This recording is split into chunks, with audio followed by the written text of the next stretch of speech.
Olá, começa agora Verso Paulista, o programa é uma realização da Associação Paulista Viva, uma organização da sociedade civil de interesse público e sem fins lucrativos, que atua pela melhoria da qualidade de vida, preservação, segurança urbana e valorização da região da Avenida Paulista. Nós vamos trazer histórias de convidados que falarão sobre as suas experiências com a avenida. Hoje eu vou entrevistar o economista Marcel Solimeu. É um prazer recebê-lo. O prazer é todo meu. Bom, nós poderíamos começar falando um pouquinho sobre a Avenida Paulista. A Avenida Paulista que é um centro financeiro, econômico, cultural e turístico e cada vez mais abre espaço para o varejo. O número de trabalhadores da região da Avenida Paulista, ele aumentou, né? Muito grande número de pessoas que trabalham na região. E o varejo, o senhor acredita que ele percebeu essa oportunidade?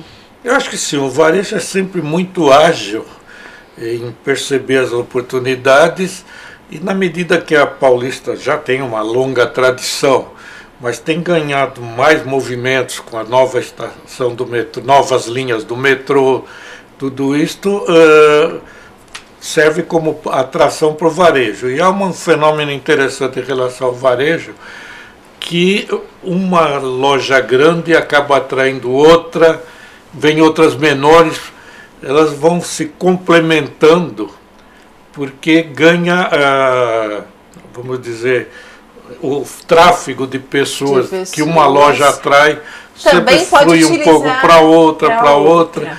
Então eu acho que essa tendência de grandes lojas deve se ampliar futuramente, seguindo a expansão das vendas, do movimento, do número de pessoas que transita pela Paulista.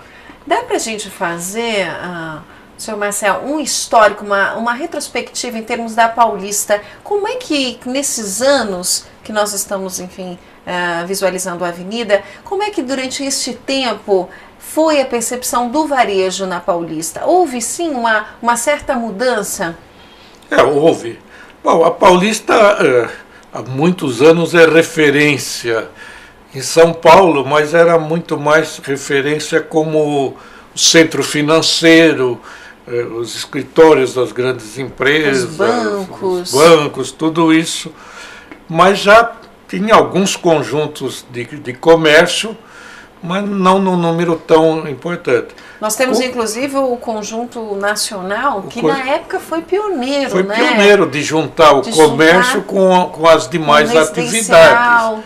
Depois tivemos a loja Sears transformada num shopping e alguns outros shoppings menores.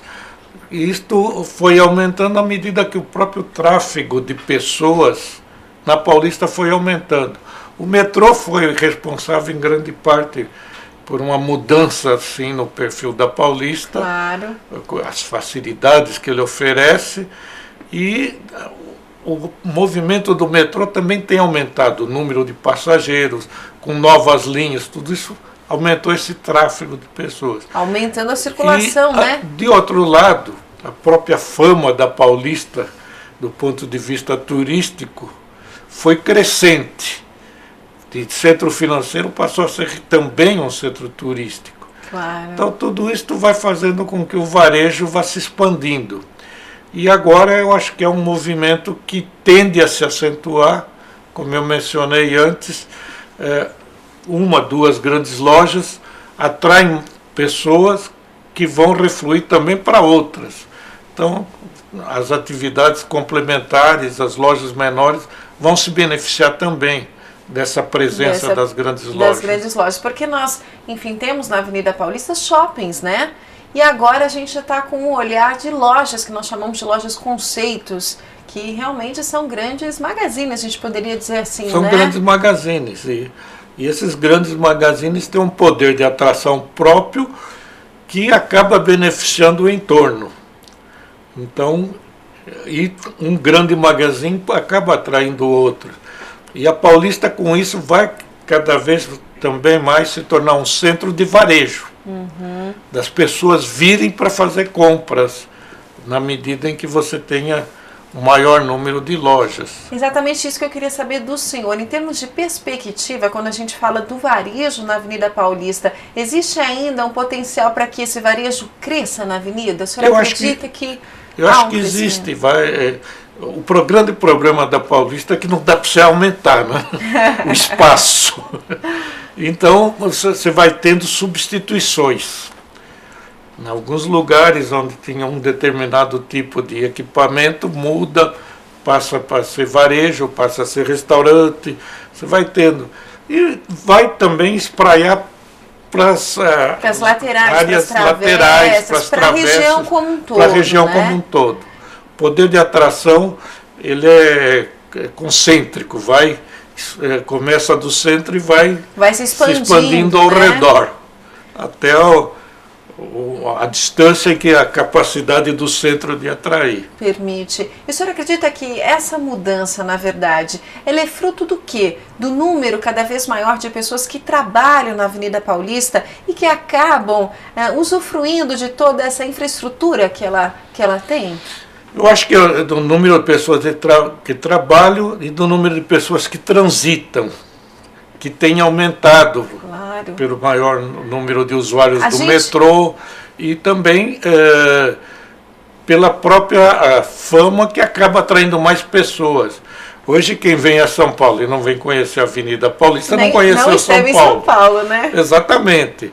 Então isso acaba sendo um fator de atração para o varejo.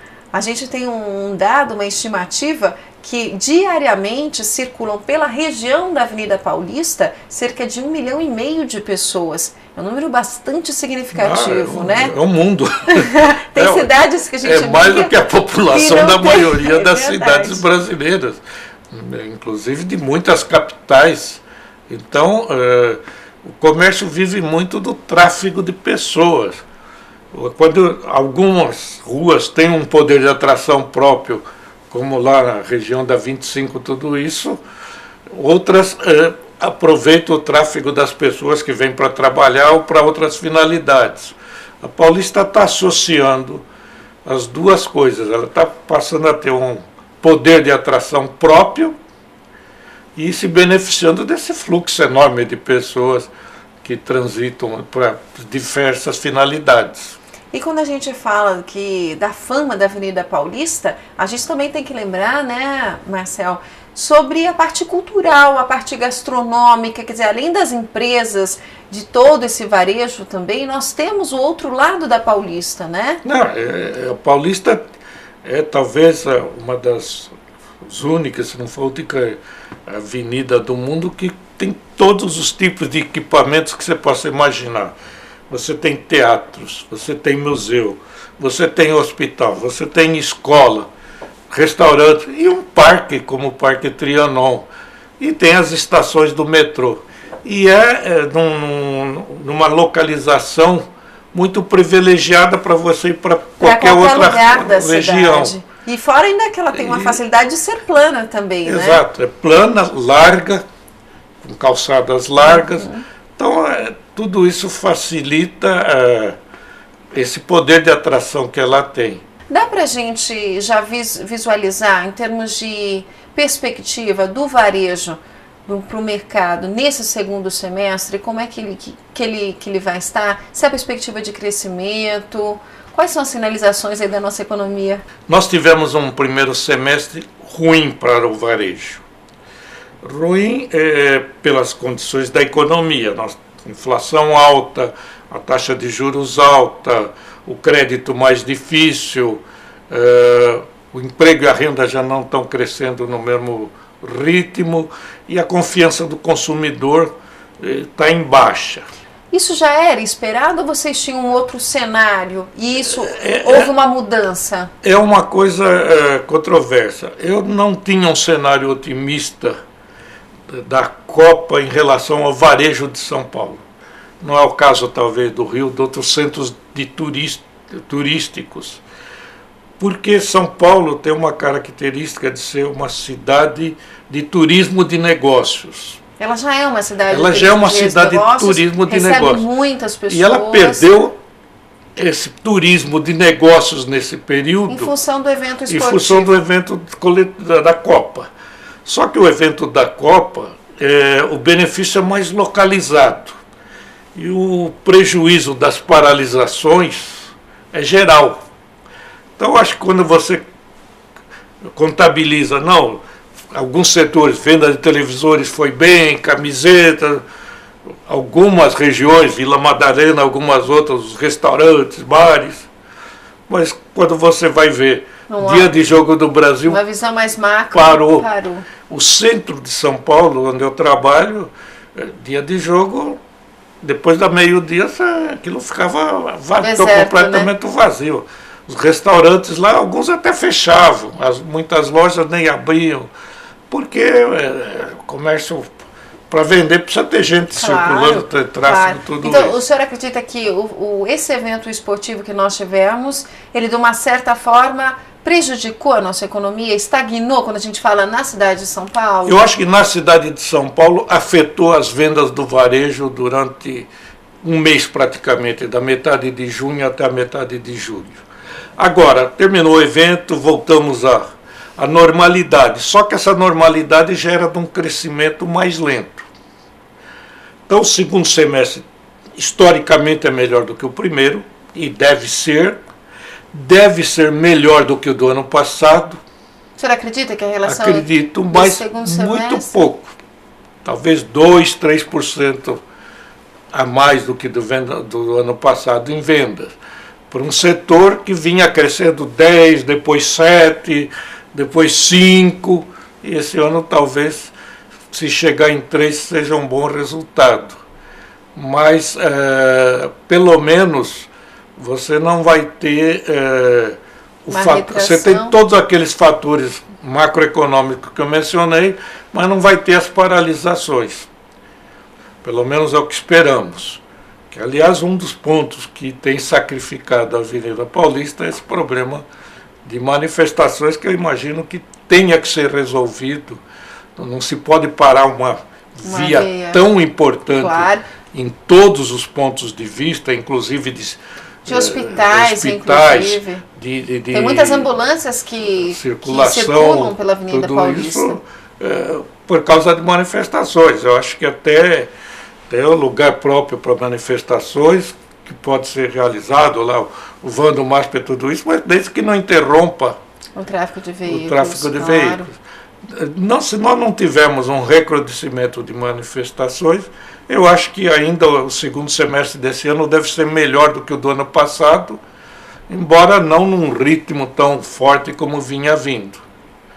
Temos o segundo semestre, historicamente é melhor do que o primeiro, porque não só o Natal, mas a injeção do 13º salário também ajuda muito, na verdade, nessa parte de consumo. Nessa parte do consumo. Então, esse seria o cenário, sempre sujeito às incertezas que podem ocorrer. Nós temos uma eleição que eu acho que não vai interferir diretamente nas vendas. O senhor acredita que não vai interferir na economia? Não, eu acho que não. Nós, no passado, tínhamos um aumento muito grande de gastos na época da eleição. Hoje, com a legislação de responsabilidade fiscal, tudo isso que tinha que gastar, já gastaram, né? Então, não tem um impacto tão grande na economia. O que pode ter um impacto é sobre as expectativas depois de conhecido o resultado, que vai ser para novembro, dezembro, e as expectativas para o próximo ano. Aí já seria uma perspectiva para o ano que vem. Uma perspectiva mais para o ano que vem. E se nós comparássemos o primeiro semestre deste ano com o do ano passado, houve sim uma retração ou não? Eu acho que os dados já disponíveis mostram ainda algum crescimento em relação ao ano passado. Mas os dados de junho foram bastante ruins.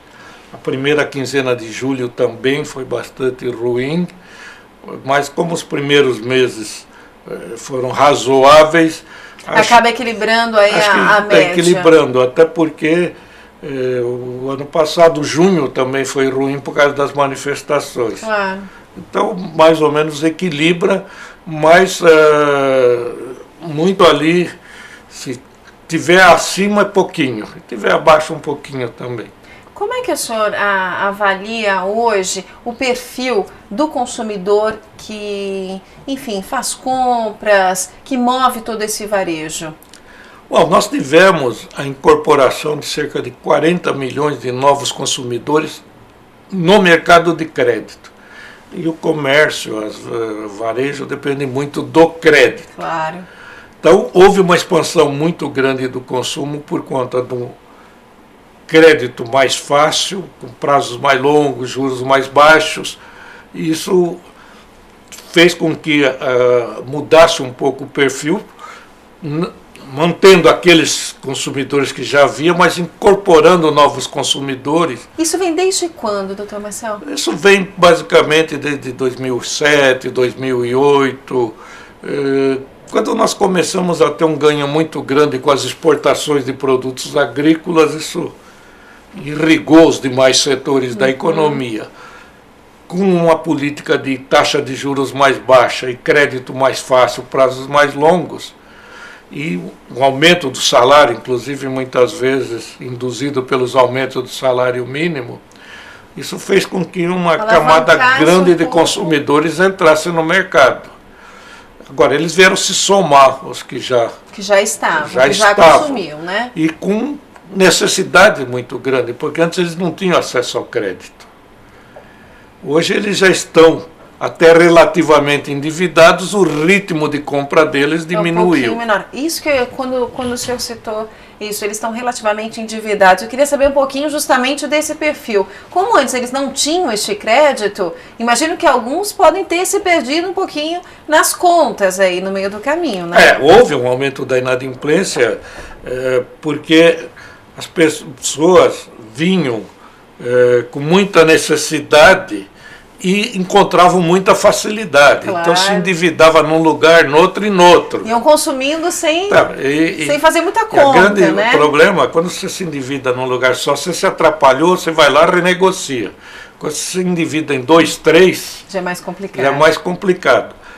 Então, isto fez com que, principalmente o setor de veículos, que nós estávamos com veículos aí 60 meses, 72 meses, tudo isso, houvesse um aumento muito grande da inadimplência. Isso fez com que os bancos e mesmo o varejo passassem a ser mais rigoroso para conceder crédito. E isso, somando o aumento da taxa de juros e o fato de que essa camada da população já está relativamente endividada, o ritmo de consumo deles diminuiu. Entendi. Mas é interessante que muita gente às vezes imagina, entrou a camada de renda mais baixa, vamos pôr produtos populares. Não é muito isso, né? Não é isso que eles querem, Não é isso. Eles querem o mesmo padrão de consumo das categorias acima. Mas aí é possível, na verdade, eles consumirem, pagar isso, doutor Marcelo? Via crédito, até o limite da capacidade de endividamento.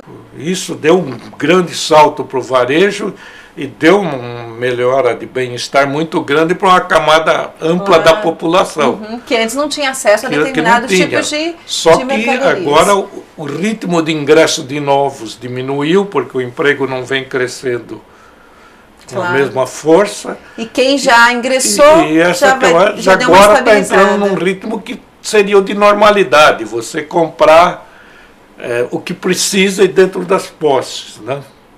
Num primeiro momento foi muita euforia. O padrão de consumo em termos de produtos, eles querem e estão se tornando cada vez mais exigentes em relação à qualidade. E não é só dos bens, também dos serviços. Dos serviços também. Eles estão se sentindo detentores de direitos. Eles têm mais conhecimento, até pela facilidade que hoje nós temos em termos de meios de comunicação, eles têm mais conhecimento do que são os direitos, do que eles podem reivindicar, né, e ter acesso. Eles sabem que eles estão pagando imposto. Estão comprando, estão pagando imposto, e querem a contrapartida, em termos de serviços de melhor qualidade. Claro. Então, essa mudança eu acho que já ocorreu, que agora está mais ou menos estável o mercado consumidor. Agora, você tem algumas empresas que ocupam o espaço de outras e crescem mais. Claro. As mudanças agora estão se dando muito em relação aos tipos de produtos, especialmente na área de informática, porque a cada dia você tem uma novidade. Então, os laptops estão caindo porque estavam perdendo para os tablets. Agora já esses são celulares que fazem também os papéis do tablet. Essa parte de informática, eu creio que ela vem em crescimento e a tendência... Então, isso vai mudando. E uma outra coisa que ocorreu em função muito disso da informática, que as crianças hoje não são tanto consumidoras de brinquedos, mas muito mais de aparatos eletrônicos. É verdade, de aparelhos eletrônicos. Você pega a criança de 7 anos com o celular na mão. É uma parcela significativa quando a gente fala das vendas de aparelhos eletrônicos, por exemplo? Sim. Essas reivindicações das crianças? Não, isso tem alterado muito até o perfil do Dia da Criança, tudo isso, porque agora, depois que compra o primeiro, fica brigando pelo mais atual, avançado, mais tudo isso. Coisa que no passado os brinquedos evoluíram. Antes eram de madeira, aquelas coisas. Depois passaram a ter com mola, com essas coisas, tudo remoto. Isso. Agora já é toda a parte de informática.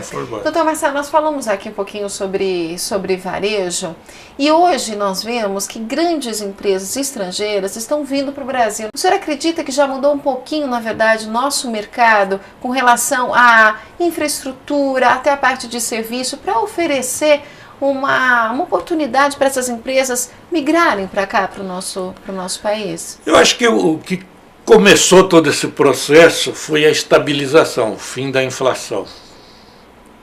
Porque não passava na cabeça de um empresário estrangeiro vir para um país onde você começava o mês com preço, terminava 20%, 30% de inflação, chegamos a ter 80% de inflação. E isso também prejudicava o crédito. O crédito no Brasil era limitado porque você precisa pôr uma taxa de juros baseado na sua expectativa futura. Claro. Com a inflação você não tinha isso. Não tinha isso. Então os prazos do crédito eram muito limitados, tudo isso. Então isso fez com que o mercado crescesse muito fortemente. E nós temos uma população grande, nós temos um mercado interno grande. Pode não estar crescendo muito agora, mas ainda é um mercado grande.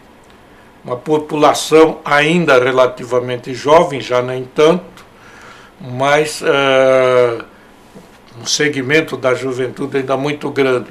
Tudo isso acaba atraindo essas marcas de fora, né? De fora. Nós tivemos no passado um período de lojas estrangeiras grandes. De grifes, né? De grifes que foram desaparecendo com o tumulto da economia brasileira, mas agora estamos assistindo a um retorno. O senhor acredita que essa vai ser uma tendência da gente cada vez mais ter esse tipo de empresas, de marcas aqui no Brasil, já que hoje o Brasil oferece essa estrutura em termos de logística, infraestrutura? Eu acho que sim. O ritmo de crescimento talvez seja um pouco mais lento, porque nosso ritmo de crescimento é um pouco mais lento. Mas é um mercado atrativo. O Brasil tem um mercado consumidor bastante amplo. Não são muitos países do mundo que têm um mercado, principalmente depois que incorporou toda essa parcela nova de consumidores. Porque não adianta você ter população que não tem renda. Que não tem renda, claro. A economia ela tem que girar, né? Então, esse mercado brasileiro se tornou bem mais atrativo com essa incorporação dessa parcela da população. Maravilha. Bom, já que nós falamos aqui da Avenida Paulista, vamos ver agora o que as pessoas têm a dizer sobre a nossa avenida. Ela representa muito São Paulo, né, a Paulista? Num todo, comércio, bancos, que é praticamente o centro. Tem uma variedade muito grande de pessoas, é um ponto focal para a área profissional. Acho bacana, acho legal. O que eu gosto é que tem metrô nela inteira, então é fácil acesso. É o que eu mais gosto da Avenida Paulista. E ela é bonita também, bem planejada, é um lugar legal.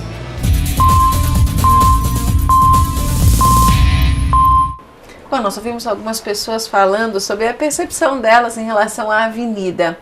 Qual que é a sua relação, doutor Marcel, com a Avenida Paulista? Bom, eu tenho relação bastante antiga com a Paulista, porque tem empresas, tem entidades de classe localizadas aqui com as quais eu convivia muito, como a Fiesp, a Fecomércio, e muitas empresas, também até emissoras de rádio, que a gente televisão. vinha dar entrevistas, e como consumidor também, principalmente de livraria, eu vinha muito na Livraria Cultura, que é muito bem localizada e muito no Conjunto Nacional, sofisticada. E os cinemas, tinha os cinemas do nós temos várias salas do Conjunto Nacional, temos no próprio, no prédio da Gazeta. E até foi o hospital aqui eu frequentei, porque eu fiz uma cirurgia de joelho no Hospital Santa Catarina. Então, foi uma relação dos vários museus, exposições do MASP, teatro, tudo isso já me trouxe aqui para a Avenida Paulista, para o entorno. Quer dizer, o senhor usufrui da nossa avenida, né? Bastante, e continuo usufruindo. Maravilha. Bom, doutor Marcel, nosso programa infelizmente já está acabando. Gostaria que o senhor fizesse umas considerações finais antes da gente encerrar. Bom, eu acho que Avenida Paulista, desde 1891, que ela acabou se tornando um símbolo. Antes por aqueles casarões, depois pelas empresas e agora pela diversidade. Como foi mencionado, é a avenida onde você pode vir para procurar arte, para procurar cultura, para usufruir do parque e até para o hospital, o que não é muito agradável, mas que eu já tive a oportunidade. Maravilha, quero agradecer muito a sua presença, viu? Foi um prazer. E você pode mandar sugestões de pautas, indicar outros convidados, escreva pra gente, versopaulista@associaçãopaulistaviva.org.br. O Verso Paulista fica por aqui. Obrigada pela sua companhia. Até o próximo programa.